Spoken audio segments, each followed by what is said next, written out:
I also think of regenerative as like, who is this land healing next? I also think of it as like, how will they treat it?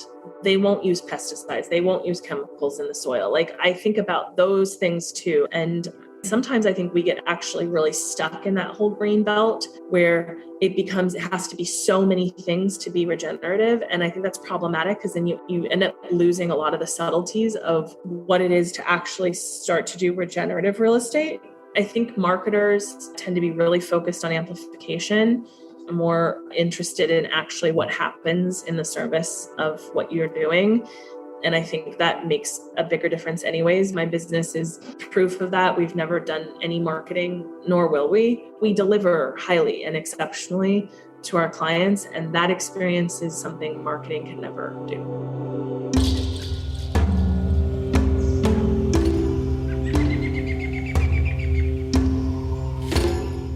Welcome to the Regenerative Real Estate Podcast, a show about human environments and how they can be used as a force for good. Conversations that educate and inspire people looking for a different way to do real estate. I'm Neil Collins, and on the show today we have Jasmine Takanikos, an international branding specialist and principal of the company Brand Human. Jasmine talks about the essence of what she sees is regenerative real estate and how community and mindful living underpin it.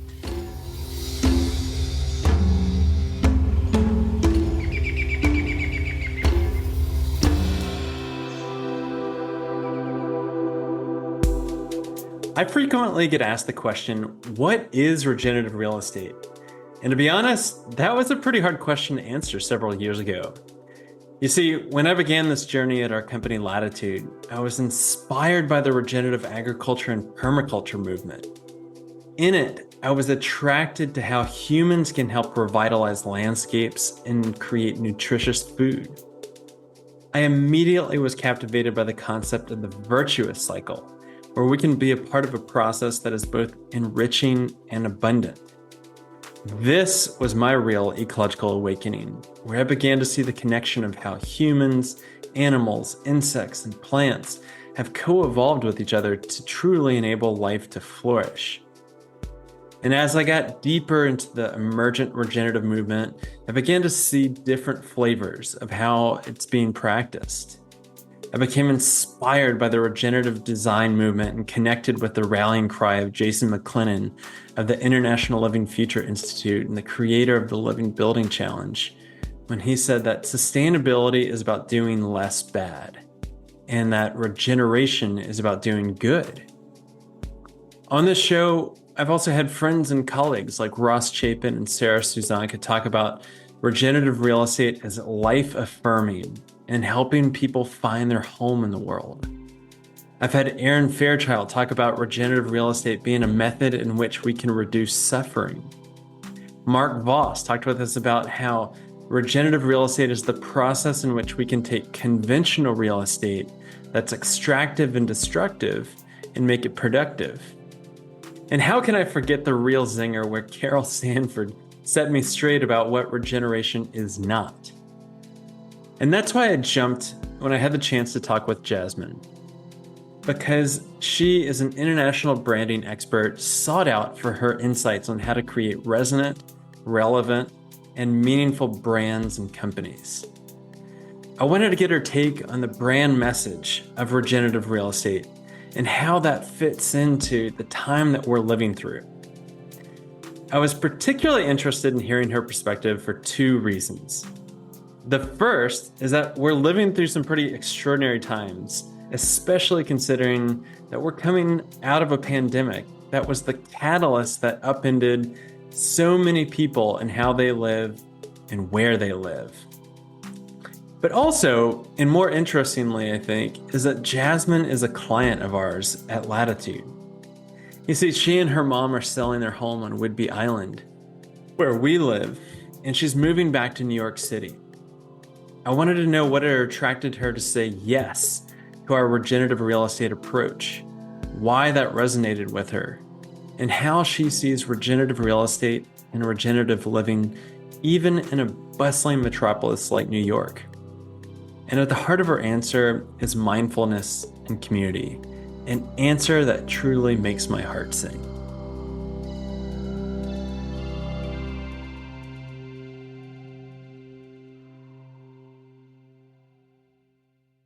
Hey everybody, welcome back to another show of the Regenerative Real Estate Podcast. And today we've got a really fun show.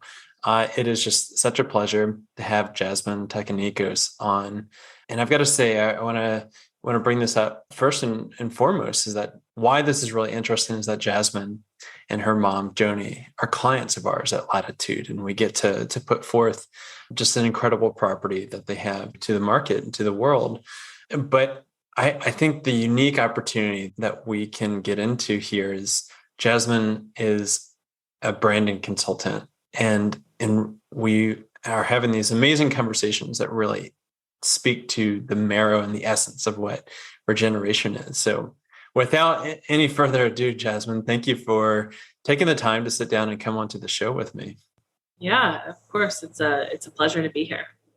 Jasmine, I think what's going to be really fun is how we can go about creating a pathway from you're a branding expert, and we're over here, we're talking about regeneration and how it meets the built environment. And I want to get into that. So let's go back a little bit. And I want to understand where you grew up and how you really started to put your vocational blocks together to start working with people and brands and companies that are doing things in the world.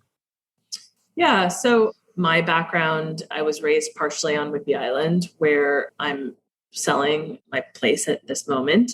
When I was younger, that community was extremely vibrant and had a lot of artists from all over the world, and writers, artists of all kind, and a lot of elders that really mentored me and gave me a lot of opportunities to be who I could become in this world. So Whidbey Island is a really special place for me.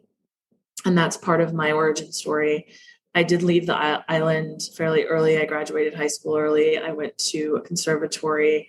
I really explored who I was as an artist, a dancer, etc. And then worked my way into the fashion industry, but got very interested in sort of the profile of what it was to present self, and almost more of the psychology and the connectivity behind what style could express and what fashion could express. And started my own business when I was 26, and my first client was New Balance.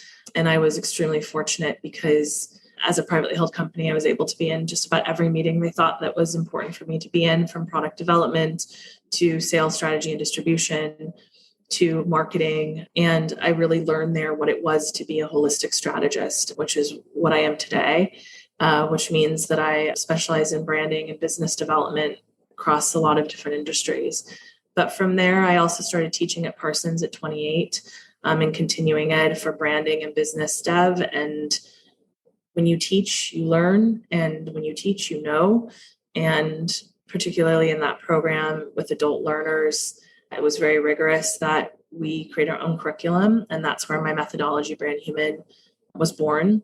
And so let's go into the branding. Like, what do you think really captivates you in that world? Because it seems like you are really uniquely positioned to understand where the winds are blowing. Yeah. So the connectivity threads between humans and industries have always been really fascinating and important to me, and actually really valuable to everyone we work with, right? If we work in architecture, and we also have a client in corporate finance, we also have clients in real estate and in fashion, there's threads between all of those things. And trend has always been something that's deeply interesting to me. Future forecasting has always been something that's necessary for all of our clients. And so right now, something that is so important, I think, to discuss is that in the beginning of the pandemic, we all made decisions, right? We all made decisions about our life, about how we wanted to live, about how we needed to protect ourselves. It was literally like survival, right? There was a lot of survival energy. And if you look at brands and businesses who are in survival mode, there's often reactive decisions that are made. that then have to be kind of untangled at some point. And I'm not saying that people made all reactive decisions, but there is part of that wrapped up in this, because the beginning of the pandemic was a collective trauma. And when you look at trauma work, you have to look at fight or flight responses. So I think it's really interesting right now that a lot of people are in the untethering of what they want next, how they want to live with the decisions they've made, if they want to change those decisions. And I'm talking about humans, founders, businesses, brands, all the same, right? And it's a really fun, interesting, fascinating time to be working with our clients with these decisions at hand, because I think the pandemic humanized all of us in a different way. And ideally, we took lessons away from that around what's truly important to us.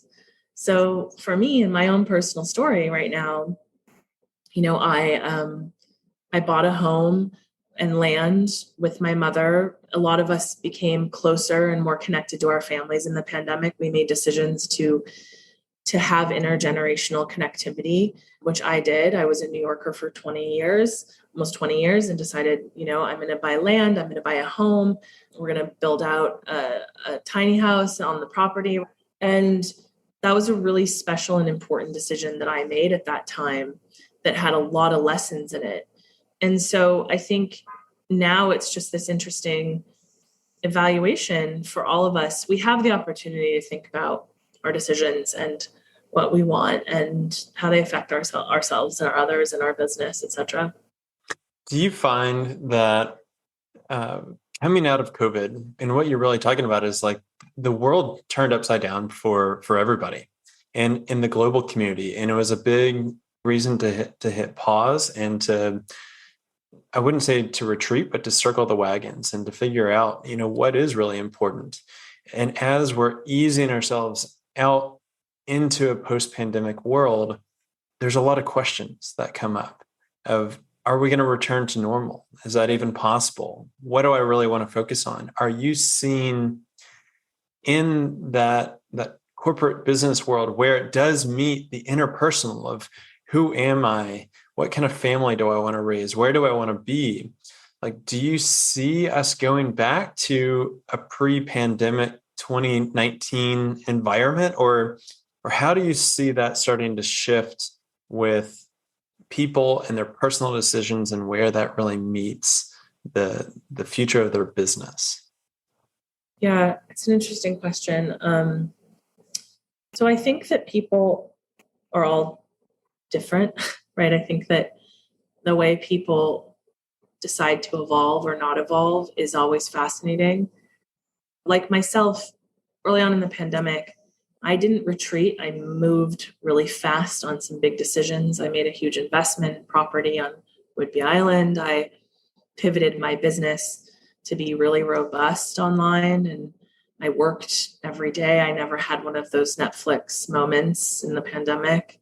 So I think it's interesting to think about now what kind of human we are in the post-pandemic world. Are we a human that's a little bit more in denial? Are we a human that's a little bit more in expansive connectivity, in responsibility? I think one of the things that interested me about regenerative real estate, your methodology, is that it's connected to the human experience. It's connected to the responsibility of the things we do. And I think we're at a point where we should be, if we can be, responsible to our actions. And that's connected to how we evolve and how we help others evolve.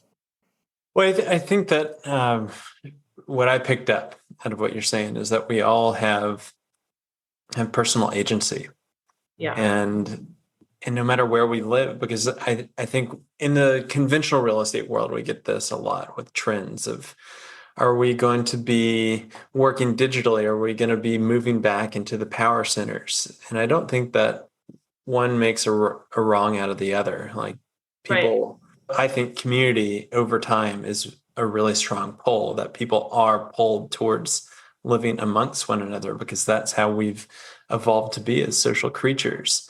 And so I guess first, as it relates on more of the business side, how do you see people incorporating that personal mission or that reconciliation of who they are and infusing that into their brand and their narrative rather than maybe just seeking the bottom line of what's going to happen there, but like, how are we learning in the business world from such an interesting cataclysmic global phenomenon, right, as it relates to business?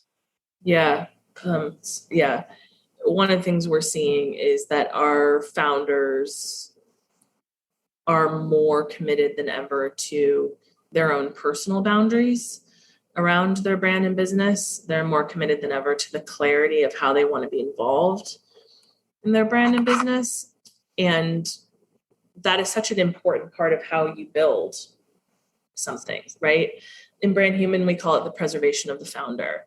So we don't really believe in this kind of consciousness that the founder or creator of a brand or business has to be sacrificed at the helm of that brand or business. And one of the things that we saw come out of the pandemic is that you saw whether your clients could hold strong to certain boundaries, right? We broke the third wall, right? Like, people were sitting at home. You could see their environments. You could see their families. You could hear their there was just a lot exposed there. So I think now, as far as just like hard trends, like, are we going to get back to the office? Like shit like that, like that people like to talk about, that's really actually fairly uninteresting to me, because at the end of the day, my most powerful clients were never in the office. I mean, the office was never a central thing. Yes, there's an office. Some people come in, sometimes some people don't.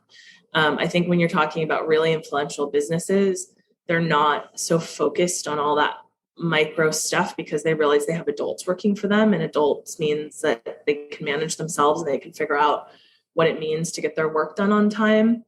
And they don't need to be in meeting after meeting after meeting. My highest level clients understand that a lot of meetings are a waste of time and that things need to be much more efficient. So there's different levels of consciousness, right, in brand and business and in founders. And we are very lucky to work with a very high level of consciousness. Our clients are not in a lot of that minutia, but not to be judgmental about that minutia. But honestly, again, I do think that it's important to treat adults as adults and make sure that they're responsible for their own work. And I think really archaic structures like having to be in the office at this time, et cetera, are really outdated.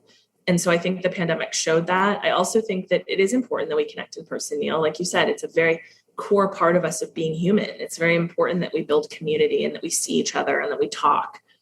But around the confines of fairly colonial systems, like a 9-to-5 workday, are, I think, very, very unnecessary. And for the work that we see in the world being done very well, being very amplified, those are not necessary systems.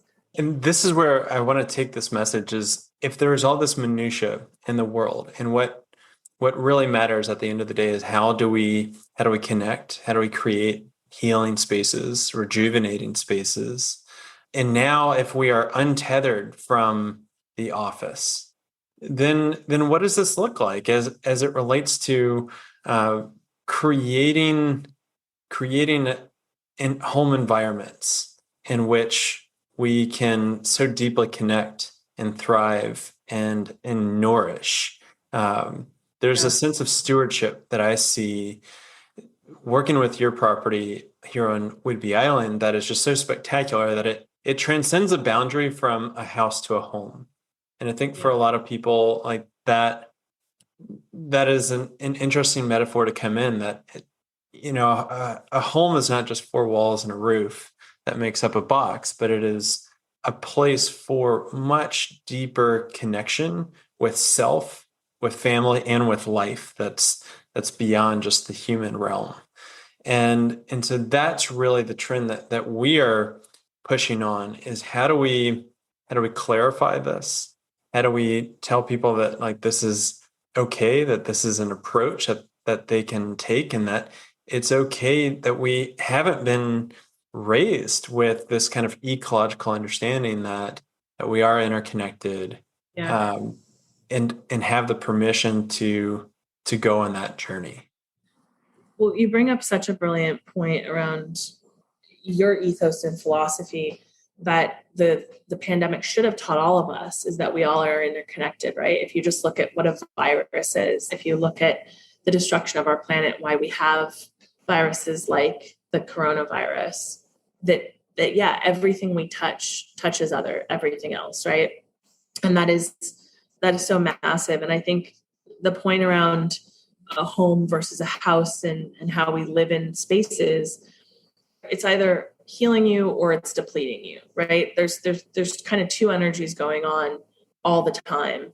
And for a home to do that, for your space to do that, for your work to do that, that comes down to how present you are and how clear your boundaries are and how connected you are to the work you do. And that's simple, but it's quite complex in the fact that it takes discipline. It takes constant review of who you're around. And I just think it's such a huge part of creating alignment, but we really, I believe, have a responsibility to understand our interconnectedness. And that comes down to taking responsibility for our communication, taking responsibility for the land around us, taking responsibility for our waste, like all of the things, and knowing how we're actually living in this life. I'm back in New York City, and I'm thinking a lot about how my feet aren't on the earth as much, right? I'm a open ocean water swimmer, so I go to the ocean a lot, and my feet are there when I'm there. But I'm in a loft, right? Versus my home on Whidbey Island, like I walk outside and my bare feet are on the earth immediately. And that's something just an interesting reflection to, okay, where is my garbage going? How is the city working? The water, like all of the resources that make cities happen. I look at this incredible tree outside of my window, and is it able to communicate with the other trees, or is it deaf and blind because it can't find the root system to their friends next to it? Like, it's just an interesting, ever evolving thing. But you're 100% right. We're connected to all things, and it should be. I mean, I don't want to preach and say anyone should do anything. People have their own ways, and I think wellness should not be prescriptive. But I believe we should have responsibility for ourselves, take responsibility, and be connected. What I hear out of this is just a level of mindfulness that I think comes out, whether we're talking about what we're putting forth in the world with our businesses and our vocations, but also how we do treat our homes and our habitats. And that is like the most integral thing, is that this actually sometimes is not intuitive. It is innate to human beings, regeneration and how we can act as stewards, but it is not intuitive. And bringing that level of mindfulness out, you had mentioned alignment. And I'm curious how you've found that alignment with kind of your personal space and being mindful about how you're living.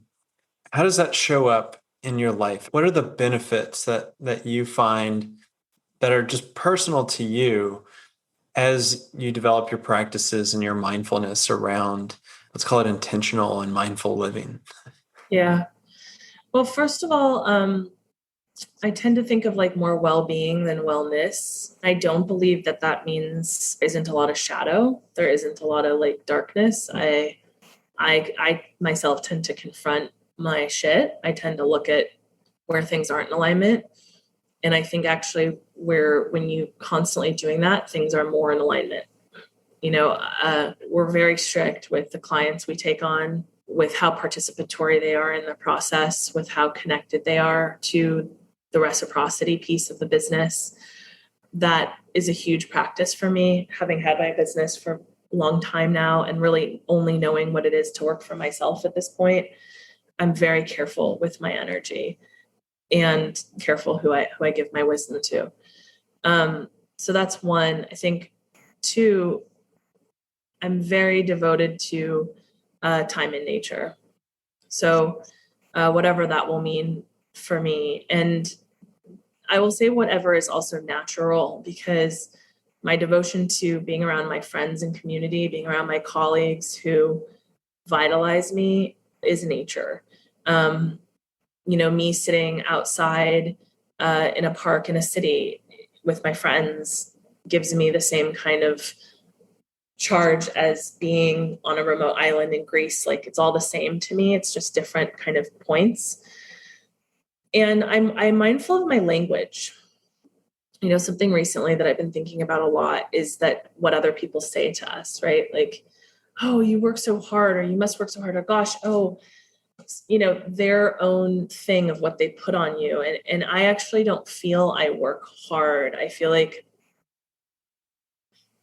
I work and I love my work, and I'm devoted to my work, and it doesn't feel hard to me. It doesn't feel heavy to me. And so I'm very careful to not keep those monologues and sort of vacuous statements in my mouth or in my brain, because it's not my stress. So I'm really careful to not take that on. So yeah, those are some things.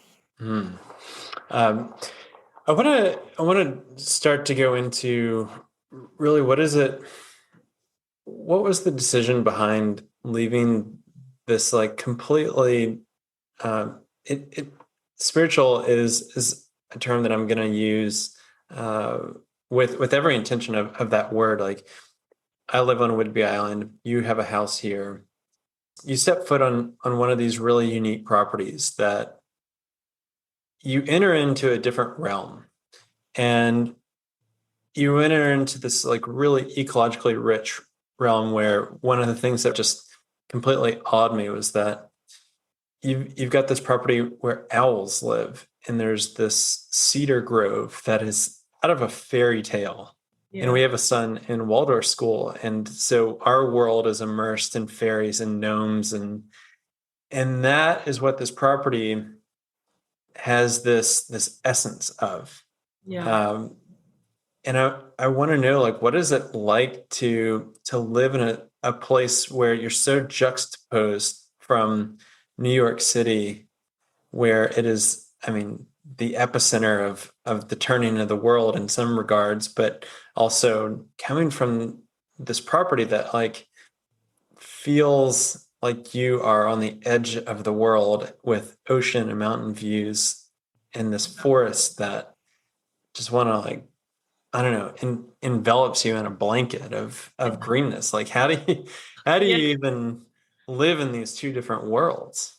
Yeah, I mean, it's so interesting because when I talk about like why I've decided to steward this to someone else, I think about that all the time. I mean, the reality is the land, and I don't want to say I have or I own, because I just don't actually believe in land ownership in that way. And that's why I think we're so akin, like we understand each other. But the fact that I steward this land and this happened, it's always in me.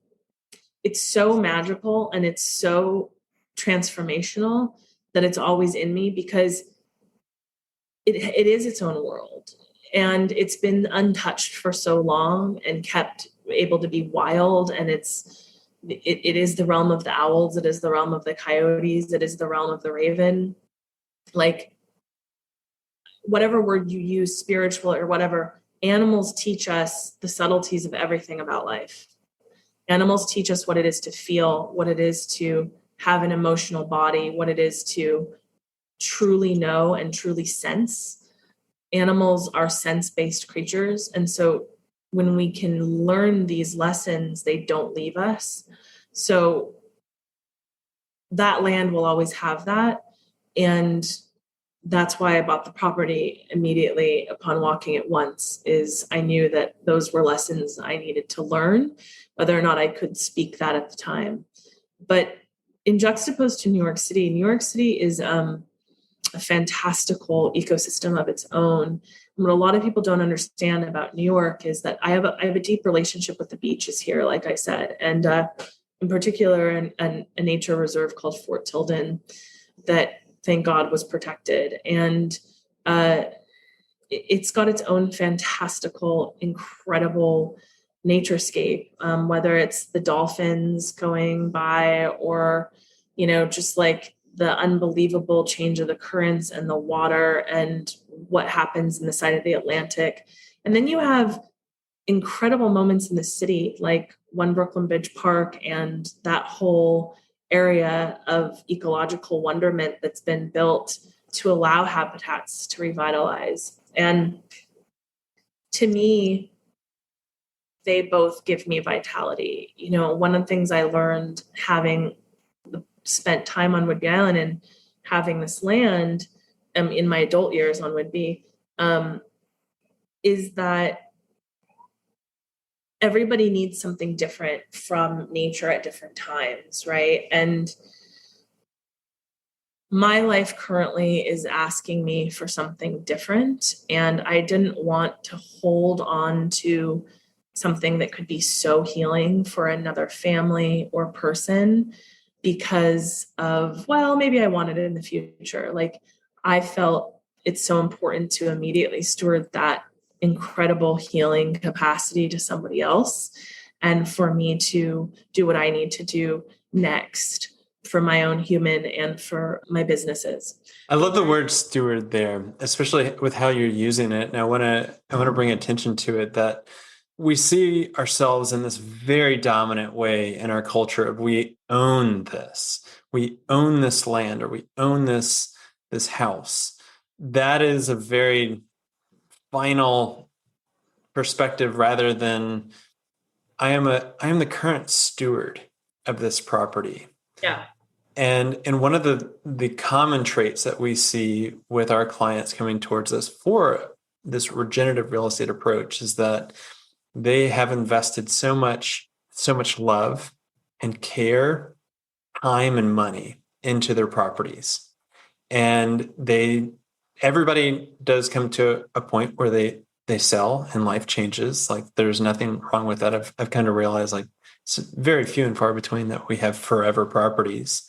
But the ability to find the people that see themselves as stewards as point in time, and to know that time is a continuous that stretches both forward and backwards, is truly extraordinary. And like the emphasis changes, not from who's the next person that is going to love this land as much as I can, because that is important and that's something that people come to us for, but who's the next steward that can integrate in and see themselves in the space, and as well as breathe their own vision into it. Right. Because I think that's really important, is why we're all attracted to certain places. And I guess that's really where I want to go with this conversation is, what for you attracted you as a branding consultant, particularly through this lens, to regenerative real estate as a concept, and especially knowing that we're on our old website at this point, we didn't have any immediate relationships there. Like, you did not come from word of mouth. I want to know, like, what did you see? Because you're working with luxury real estate agents, or you have a background in real estate. So why this approach rather than let's go for the most amount of money in the least amount of time, and we want to sell this thing to the highest bidder? Well, that's just not who I am. I mean, so residential real estate is the ultimate lifestyle business. And I began consulting in luxury residential real estate on the brand side 10 plus years ago, before you had a lot of these new models in the market, like Compass, et cetera. And I enjoyed it because it was so deeply human. It was so personal. It was so interesting to think about, what happens when you have an estate of someone really famous and their life was lived in that estate, and how do you talk about it? How do you think about it? What happens when you have a broker who's also a developer who has multiple connection to communities and actually builds neighborhoods, and how do they position themselves in right action? All of those pain points, if you will, were really fascinating to me. And so my background in real estate was never the sell it as quickly as you can model and hustle it. It was never transactional. I've only worked with like highly intentional, super top talent humans who really are in the lifestyle business. So my attraction to regenerative real estate was first of all, the language. Oh, what does that mean? I'm actually interested in hearing what that means versus marketing speak. And you had a meaning behind it, you had a mission behind it. And I think it's important to support new business models. I think that that's how they grow. And I think when a person like myself who has some influence and power in the world chooses a new business, that gives some momentum to have that new business move forward in the world. And just like people have chosen my business when it was new, I believe that support is crucial when there's a really brilliant idea at work. And then my own attraction to it was simply also just because I did make a promise to that land that, and my mother did as well, that we would protect it and we would steward that land and that we would treat it intentionally. So I wasn't actually going to sell without that. Even if I had not found your company, which was so in alignment with what we wanted, whoever did work on the property needed to understand those tenants and carry them forward. So it was just really in alignment because of that, all of those things. One of the things that we get, Jasmine, is, especially from marketers, is you need to be more clear. Like what, not only in the language, but they really push for quantification. They want to know, how many trees are you planting, or how many lawns are you converting into non-monocultured, or how many solar panels are you putting up? And it almost feels like the marketing tail is wagging the organizational dog. Yeah. And with a really heady topic of regeneration, and like, what does that mean? Like, how do you take a brand and give it the clarity that it needs so that it can appeal to the people that are looking for that and get them to a yes quicker, but do it in a way that is authentic so that you're not just boiling it down to, well, I can market this to the most amount of people. Yeah. Well, it's an interesting point because marketing is in the doing, right? It's in the service model. So like the level of service you give your client where you actually deliver on what you do is your marketing. Like I don't really believe in marketing speak. I don't really believe in actually even pitching someone. I believe that if you know your business and your business has results, you have that conversation. And if it's in an alignment, great. If it's not in alignment, fine. I think that some of that stuff is what we think of as regeneration, Neil. You bring up like a really interesting point, like solar panels or lawn conversions. Like I also think of regenerative as like, who is this land healing next? I also think of it as like, how will they treat it? Like they won't use pesticides. They won't use chemicals in the soil. Like I think about those things too. And I think those things are personal to each property and each land, each piece of land that you're working with. And I feel like there's nuances and subtleties to all of those things. And sometimes I think we get actually really stuck in that whole green belt where it has to be so many things to be regenerative. And I think that's problematic because then you end up losing a lot of the subtleties of what it is to actually start to do regenerative real estate, like even in the stewardship conversation, even if it's just that, even if it's the fact that there's an intentionality behind the buyers and there is an understanding of who needs to be at this property next and kind of an audit of that human and et cetera. So I think marketers tend to be really focused on amplification. I tend to be a little bit more interested in actually what happens in the service of what you're doing. And I think that makes a bigger difference anyways, because if I speak highly of you, that creates a whole domino effect. My business is proof of that. We've never done any marketing in the history of my company, nor will we. We deliver highly and exceptionally to our clients, and that experience is something marketing can never do. That's interesting. So, I mean, the crux of what we do is a reciprocity between people and place. Sure. And, coming from an environmental camp, like I worked on climate change adaptation work overseas, threatened species conservation, like this whole environmental camp has this narrative that the world is facing some really big crises and humans are going to rid themselves from the planet and the planet's going to be just fine. Yeah. And we're really trying to flip the script to say, we have to remember what our roles are, that like we have co-evolved together and that we have a very important role that to create habitat in which not only we can flourish, but all of life can flourish with us. But that comes under scrutiny of, well, is reciprocity a word that can travel and that other people can communicate? Or is that so specific? Is that jargon, a reciprocity between people and their places? What do you think about that? I mean, it can be both. If you're full of shit, it doesn't mean anything. If you genuinely lead with reciprocity, it means the world. The reality is the more people we talk to about our messaging, the more hands in the pot, which is problematic. I tend to give my clients that, like, decide on who your advisors are and listen to them.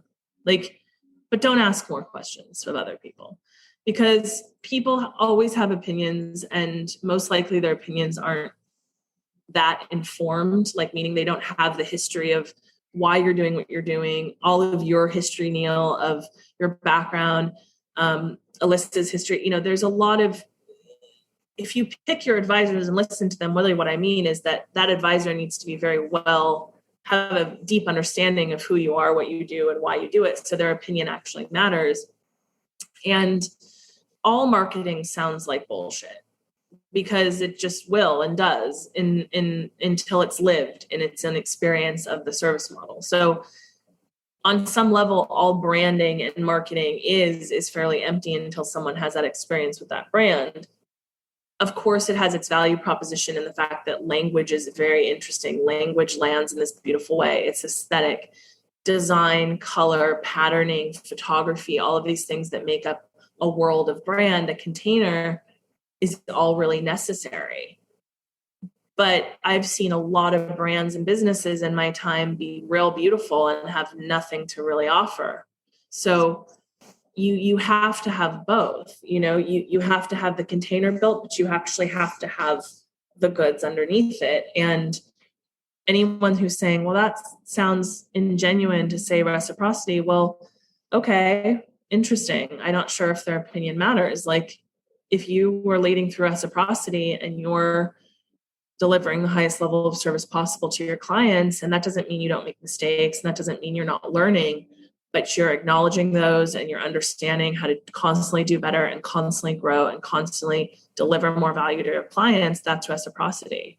But the point I said earlier is that takes practice. Like, every single day, myself and my team are in practice of creating more value. Like, we are always thinking about that for our client. Like, how do we over deliver, like under promise, over deliver? And that's something that then you never have to have the conversation whether or not reciprocity is marketing or not, because it just happens so deeply in your ethos and who you are. And then eventually it just becomes, there's no one else to work with but you. It's an obvious, right? And that does happen the more you under promise and over deliver. That's great. I think it answers the last question that I have here. For those of us that are not as privileged and fortunate to live on Whidbey Island, sorry for everybody that's listening. Do you think that it is possible in a place like New York City to live regeneratively and to live that same kind of lifestyle with that same kind of intention and reciprocity towards place that we've been talking about? New York City is one of the most regenerative places on this planet. It's an incredible ecosystem of low use and low waste because of how everyone lives so closely and so connected. And I think that we all have to be mindful of, like, these business models that create a lot of additional waste, like food delivery brands and, additional things that are constantly, but yes, I believe it's always possible. And in New York City, you share a lot of resources, right? Like if you do have a car, you're not driving all the time, you're hopping on a city bike and you're going around, or you're hopping on a scooter, and like, you're not powering most likely a massive home, right? So in its structure and in its ecosystem and the way everything's built, it's very regenerative. It also is, to talk about regeneration and regenerative vitality through community. New York City is one of the most caring places to live. People are very interested in helping each other. They are, if you look at what happened in New York City in the pandemic, this is the city that got hit the hardest at first in the pandemic. They banded together and helped each other, and everybody was in it. For instance, like my doctor volunteered. I know several people that did a million different things in the pandemic to help neighbors, and people connected to each other, because it's how it is as a New Yorker. Like, you're interconnected. It's not my place, my land, get away from me. It's, we're all sharing this, which is a miracle. It happens every day. How does this huge city function every day, right? If you really wrap your head around that, it's like, holy shit. Well, it happens because people are interested in reciprocity, and they're doing that every day, otherwise the whole thing would crumble. My hairdresser, her husband works for Con Edison, and he's part of a team that basically puts out fires constantly all over the city. And in the summer, things blow up all the time, right? And we don't think about these humans behind it, but he's got one baby and a baby on the way, and he's under several slabs of concrete putting out a fire, this one individual man with his team. And that's reciprocity. It's just like the commitment to and the love of a city and infrastructure. And there's humans that run that. What an amazing answer. And it really hits on this core root of regeneration that we call the community root. And I think that's really what takes us from a generative concept to a regenerative, is once it starts to spread out amongst other people that are living in reciprocity with each other and with place. Not only do I think that we can heal land, but that process of healing land can really heal us. And Jasmine, I appreciate your time, as well as just the vision of how do we seed more purpose-driven businesses out in the world. And I'm going to do a shameless plug so that you don't have to do it, but I'm also a realtor, so I get to do this for a living. But I've got to say, like, I've been to a lot of places on this island, on Whidbey Island, an hour north of Seattle. There are very few places, if any, that have the same kind of spirit as the Saratoga House. And it's going to be on our website. If anybody wants to check that out, at chooselatitude.com, search for the Saratoga House. I guarantee you're going to notice it, because it's just this incredibly organic, resonant wooden house perched atop a hill that overlooks the Saratoga Pass, which is in the Salish Sea and the Puget Sound. You've got the North Cascades, snow-capped mountains, the ocean, and the forest. And what I love to pick up on that community theme, and that I find so extraordinary, that how you created this intentional living with your mom, is how do we create more spaces that allow for multi-generational living? Like, how do you come together with the loved ones so that you can share space but not be breathing on top of each other at all times of the day? So like having this co-living yet independent space, and how do you tend life around you, and how do you be that kind of a steward? That is what shows up for me whenever I walk this land. So I think whoever is the next steward of this property is just is in for a real treat, because there's not many places like that, but it does come with a real responsibility, and it's a real honor to be able to work with special property like that. Yeah, thank you, Neil. I really appreciate that. And I'm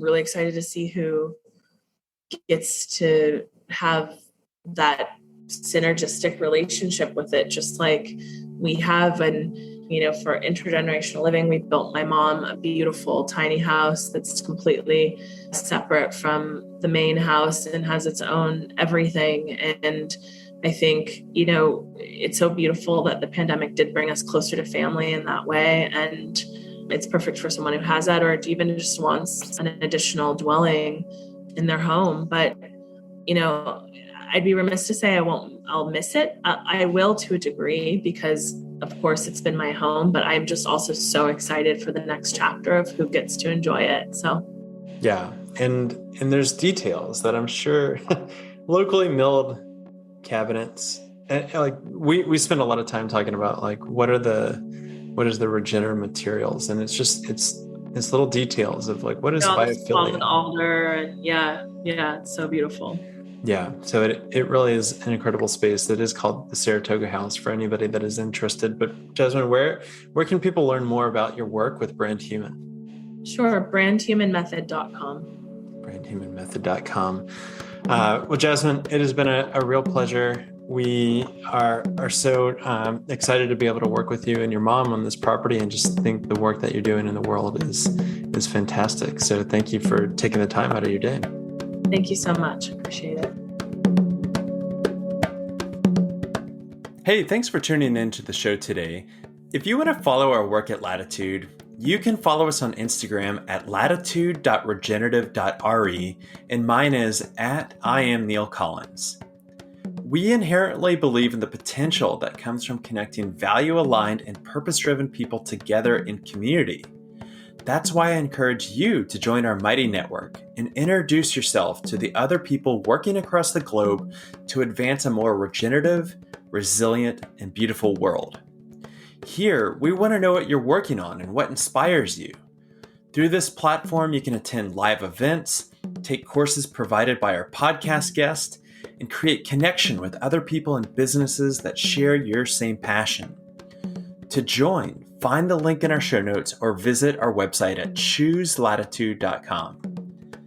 If you'd like to support the show, please share it with your friends and be sure to follow us on your podcast app so that you always have the latest episode downloaded. Another way to support our regenerative field building is to leave us a rating and review on Apple Podcast. Positive ratings help attract amazing guests, and they can be the deciding factor for someone else to tune in and listen. And who knows, maybe this is the kind of motivation that it takes for them to finally decide to align their profession with their sustainable and regenerative values and become a positive force for good within their own community. This show was produced by myself and edited by Anthony Wallace and offered as a part of our work with Latitude Regenerative Real Estate.